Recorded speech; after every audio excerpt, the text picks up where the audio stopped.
ফাইজা, ভালোভাবে কথা বলো, আমার মাথা গরম করো না। ফাইজা শুনল না, সে বলেই যাচ্ছে। আজ 11টাতেই অফিস থেকে ফিরলে, বিয়ে করার খুব তাড়া তাই না? তোমরা সব পুরুষরাই এমন। এতদিন বাবাকে ভুল বুঝেছি, কিন্তু তোমার চাইতে উনি অনেক ভালো। আমার মা মারা যাওয়ার কারণে দ্বিতীয় বিয়ে করেছিলেন বাবা, আর তুমি বউ বাসায় রেখে তার কলিজায় পাড়া দিয়ে বিয়ের পিঁড়িতে বসতে চাইছো। লজ্জা লাগছে না? কতটা নির্লজ্জ তুমি। এই চুপ করো তো, তুমি নিজেই তো বড় শেমলেস। তুমি নারী হিসেবে অক্ষম, তারপরেও আছো আমার কাছে। মুখের কথা কখনো বলেছো যে তুমি বিয়ে করো? আমার কি বাবা ডাক শোনার ইচ্ছে নেই? আমার ইচ্ছে হয় না একটা সন্তানের মুখ দেখার? তাসরিফের তীব্র বিরক্তির বাঘ শুধু যে বিরক্তির তা নয়, যেন বহুদিনের চেপে রাখার আগও প্রকাশ পেল তার কথায়। ফাইজা চমকে উঠল, কথাগুলো যেন সূচালো ধারালো ছুরি হয়ে বিঁধল হৃৎপিণ্ডে। নিমিষেই উদাও হলো রাগ, তেজ, বিদ্বেষ। অসহায় চোখে তাকিয়ে দেখল তাসরিফকে। তাসরিফের চোখ মুখ শক্ত, নিষ্ঠুর, পাষণ্ডে ভরপুর। অকপটে তাসরিফ কোবরা ওহির মতো ফাইজার হৃদয়ে দংশন করে প্রস্থান করল। ধপ করে তখনই মেঝেতে বসে পড়ল ফাইজা।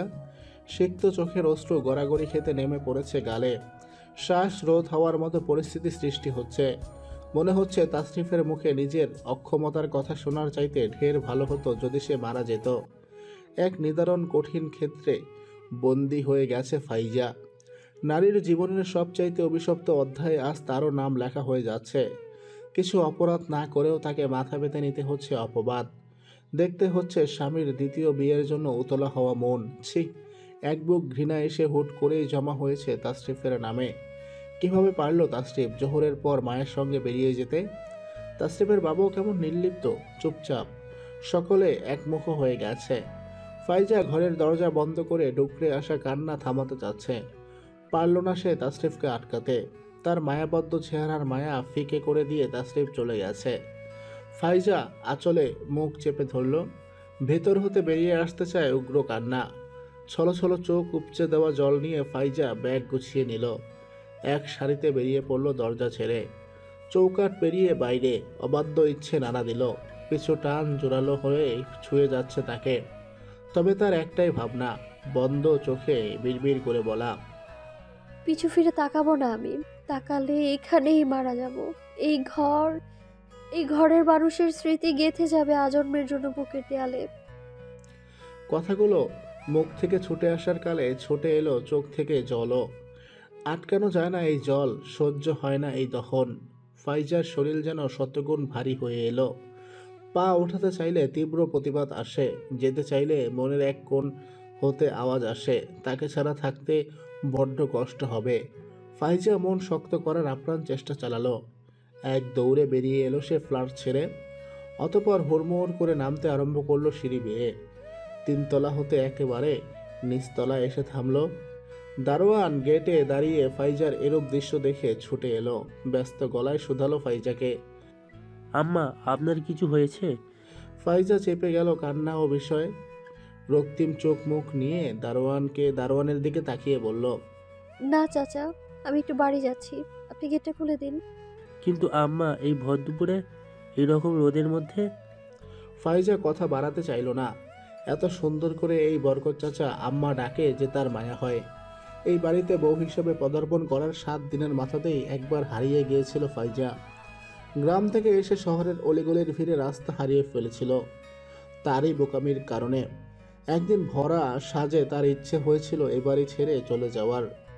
খালা শাশুড়ি করা করে অপমান করেছিল গ্রামের মেয়ে বলে। সহ্য হয়নি ফাইজার। ছোট বউ মনে করে নিয়েছিল এই বাড়িটা তিক্ত। এই বাড়ির শাশুড়িটাও শুকনো পাতার মতো, শ্বশুর কথা বলতে জানে না। তার হেলদোল নেই সংসারের কোনো অহেতুক ব্যাপারে, সে কেবল চেনে ব্যবসা। আর এই বাড়ির ছেলেটা, সে ভিন্ন গ্রহের প্রাণী। তার কাছে ফাইজা নামক কেউ অদৃশ্য, একে চোখে দেখা যায় না। আর বিয়ের পর তো বাবা বলেই দিয়েছিল যখন মন চাইবে চলে আসবি। ব্যাপারে না এই বাড়ির গেট পেরিয়ে একটা গাড়িতে ওঠা। তারপর একদম ফাইজা ঘরের দরজায় নেমে বাবাকে ডেকে এনে টাকা দিয়ে দেবে গাড়ির চালককে। কি ভয়ঙ্কর চিন্তা ছিল তার। ফাইজা তাচ্ছিল্য ভরা হাসি হাসল। সেদিন ভাবনাটা সহজ হলেও বাস্তবটা বড্ড কঠিন ছিল।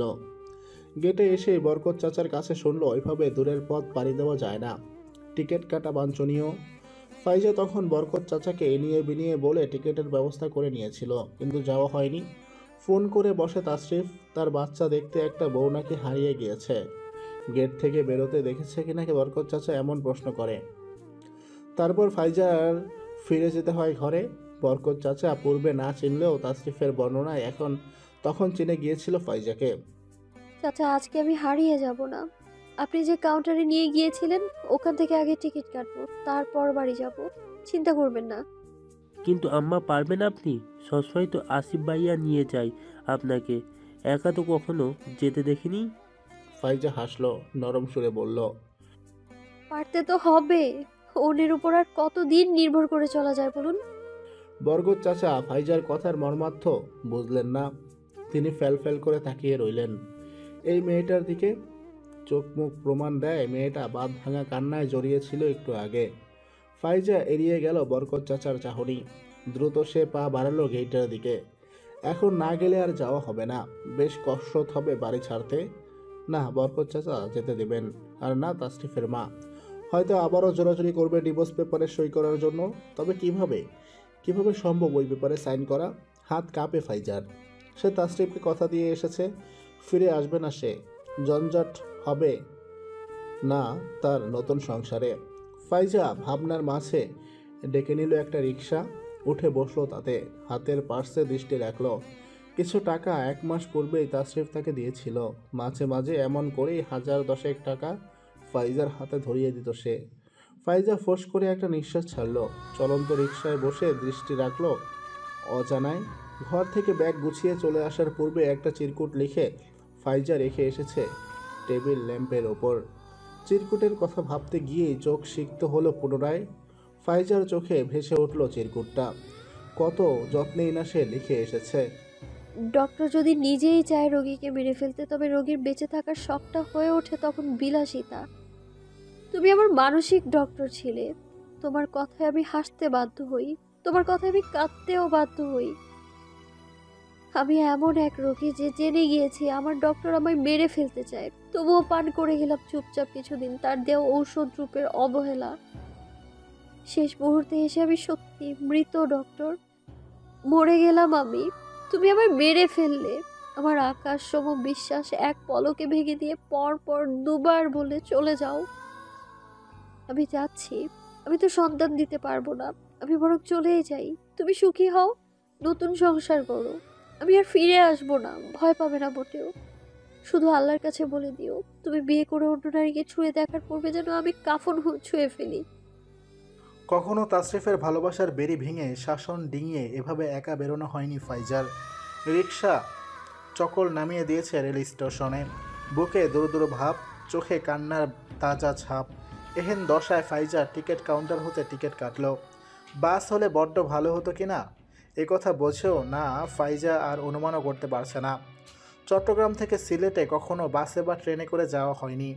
শুধুই তাশরিফের পাশে বসে ভাবনা চিন্তা ছুঁড়ে ফেলে প্রাইভেট কারে যাওয়া হয়েছে। ফাইজার মন বড্ড কাঁদছে, বড্ড তরপাচ্ছে। এ কেমন অধ্যায় এলো জীবনে? প্রতি পদক্ষেপে যার ছায়া ছিল পাশে, আজ সে বহু দূরে। কখনো কি আর তার সাথে পূর্বের সেই সময়গুলো পার করা হবে না, হওয়া সম্ভব না। এক আকাশ ঘৃণা, একটা ভালোবাসার ভাঙা মহল। বিশ্বাসের উপরে পড়া খুঁটি নিয়ে আবারও তার পানে ছুটে যাওয়া কোনো জেদি তেজি আত্মসম্মানী মেয়ের পক্ষে সম্ভব না। ফাইজা ভাবনার মাঝে হাতের ফোনটা অন করল। জলজল করে ভেসে উঠল বেলার প্রহর 4টা বাজতে চলল। ট্রেন আসবে বিকেল 5টায়। অজ্ঞতা, বসে থাকাহীনা কোনো কাজ নেই। ফাইজা আকাশবাণে চাইল বৃষ্টির আগাম বার্তা হিসেবে। ঘন কালো মেঘ অস্থির চিত্তে ছোটাছুটি করছে। পশ্চিমে গিয়ে ঠাঁই নিচ্ছে তারা। ফাইজার মা আগে বলতো, পশ্চিমে মেঘ যাওয়া মানে ঘন বর্ষণ হাওয়া। বাবা মজা নিতে মায়ের সাথে কথার প্যাঁচ লাগাতো। ছোট ফাইজা টিনার চালে বৃষ্টির ঝমঝম শব্দ শ্রবণ করত। ভয়ে গুটিসুটি হয়ে বাবা মায়ের মাঝে বসে তাদের মিষ্টি ঝগড়া উপভোগ করত। তখন 7 মাত্র দুধ ভাতের বাচ্চা। ফাইজার মা বাবা ছিলেন সমবয়সী জুটি, একসাথে এক ভার্সিটিতে পড়ালেখা। অতঃপর অজপাড়া গায়ের ফাইজার বাবাকে পুরো 10 দস্তর শহরের ভাবোয়ালি মেয়ের বিয়ে করা। পালিয়ে বিয়ে, গোপনে সংসার। ঢাকার বিলাসবহুল বাসা ছেড়ে টিনের দোতলা ঘরে শান্তি কুড়ানো তার মায়ের কি বড্ড কষ্ট হয়েছিল? ফাইজার হঠাৎ প্রশ্ন জাগে মনে। এরপরে উকি দেয় মা হারানোর কষ্ট, অতঃপর হুমড়ি খেয়ে পড়ে সমঝোতা নিয়ে সকল দুঃখ। ফাইজার চোখ বেয়ে আবারও জলের ধারা, বুক ভাঙা আর্তনাদ একের পর এক ঢাকা পড়তে লাগলো বুকেরই মধ্যে। আজ ফাইজা শুধু দুঃখ হাতে নিয়ে বাড়ি ফিরছে। মা নেই, সব ভুলে যেন মায়েরই। কেন সে এত দ্রুত চলে গেছে? আজ যে ভীষণ ইচ্ছে হচ্ছে মায়ের বুকে মাথা রাখতে।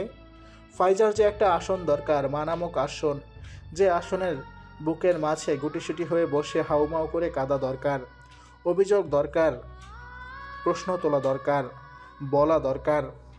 ও মা, পৃথিবীর সব পুরুষই কি এমন? এটা কেন এমন মা? তাসিফ কেন এমনটা করলো আমার সাথে? নারী কি সত্যি এতটা অসহায়? কেন নারীকে এত অসহায় ভাবা হয়? একটা বাচ্চার জন্ম না দিতে পারলে কেন একটা মেয়েকে এত কথা শুনতে হয়? তাহলে কি তাসরিফ সত্যি করেই কখনো আমায় ভালোবাসেনি? নোনা পানি চোখে ছুটে এলো ফাইজার। নিজেকে সামলানো বড় দায় হলো, তবুও সামলে নিল। একটু আড়াল হওয়ার বৃথা চেষ্টা করে চোখের পানি মুছে ফেলল শাড়ির আঁচলে। আজ বাড়ি ফেরা হচ্ছে, বাবা সাত সবাই আছে, কিন্তু আসল মানুষটাই নেই, যাকে দ্বিধা ছাড়া বলা যেত সকল কথা। প্ল্যাটফর্মে দাঁড়িয়েই ফাইজার কেটে গেল একটা ঘন্টা।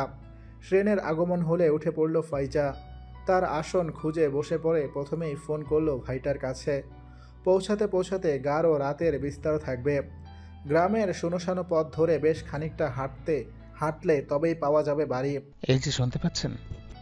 অতিশয় ব্যস্ত ফাইজা ধেয়ে আসা গোধূলির এই অবেলায় মুখ তুলে চাইল অচেনা কণ্ঠস্বর পেয়ে। বড্ড নিরীহ তার চাহনি। আগন্তুক শ্যাম বর্ণের, ঝাপসা তার মুখখানা ঘন কালো মেঘ ও গোধূলির মলিন আলোর দরুন। ফাইজা জানতে চাইল সরল সুরে। আমায় বলছেন? আগন্তুক একটু ঝুঁকে তার মুখের দর্শন দিল, তাও স্ব ইচ্ছায় নয়। পকেট হতে একটা কাগজের টুকরো বের করে ফাইজার দিকে বাড়িয়ে দিল। ফাইজা হতবুদ্ধি হয়ে গেল, তবে তার ধারণা হলো কিছু একটা। হঠাৎই চট জলদি বা বসা থেকে উঠে দুঃখ আর আফসোসের মিলনমেলা গড়ে তুলে বলল, সরি, আমি হয়তোবা সিট খুঁজতে ভুল করেছি। আমি বুঝিনি এটা আপনার সিট। এটা আমার না নিশ্চয়ই। Sorry sorry. এক হাতে ফোন, অপর হাতে ব্যাগ, বাকি ফাইজার ভূমি ছুঁই ছুঁই করে পড়া শাড়ি। হন্তদন্ত হয়ে উঠে হুড়মুড় করে চলতে যাওয়ার পথে ফাইজা আচমকায় পড়তে বসল।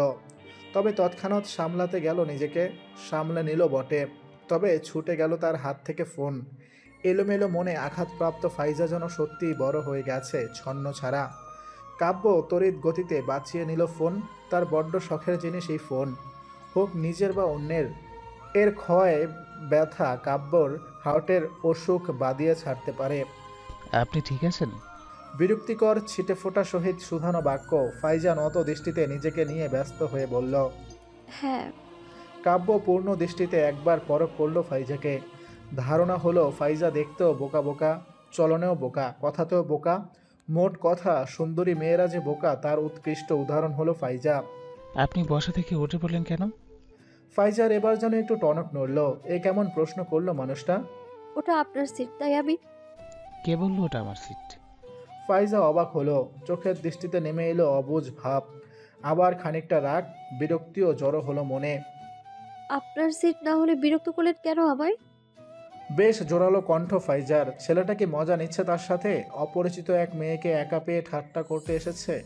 ফাইজা ক্ষুব্ধ হলো। অসহায় ভাবে নাকি মেয়েদের? কাব্য ভরকে গেল। ঠিক বোকা নয় মেয়েটা, আবার এমন চাপা উগ্রবাদী কন্যাকে কি চালাক বলা যায়? মাথায় ধরল না কাব্যর। সে আলগোসে হাতের ফোনটা বাড়িয়ে দিল ফাইজার দিকে।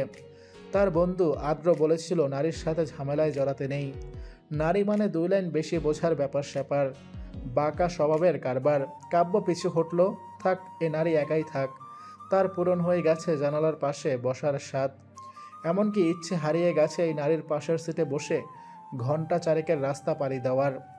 একবার খেপেছে মানে আগামীতে অহেতুক খেপে যাবে। পাচ্ছে না এমন হয় মান সম্মানে ধুলোভালি জমে। ভরা ট্রেনে চিৎকার চেঁচামেচি করে। কাব্য দূরে সরল। ঝামেলা তার বড়ই অপছন্দ। ওই জিনিসটা কাদা গায়ে মাখতে চায় না সে। তাই তো চলতি ট্রেনে কষ্ট সইয়ে ঝুলে ঝুলে যাত্রা শুরু করলো গন্তব্যে। বগিতে ভরপুর মানুষ, সকলেই নিজ নিজ আসনে ছিল, কেবল সেই আপন আসন ছেড়ে ঝুলে আছে এখানে।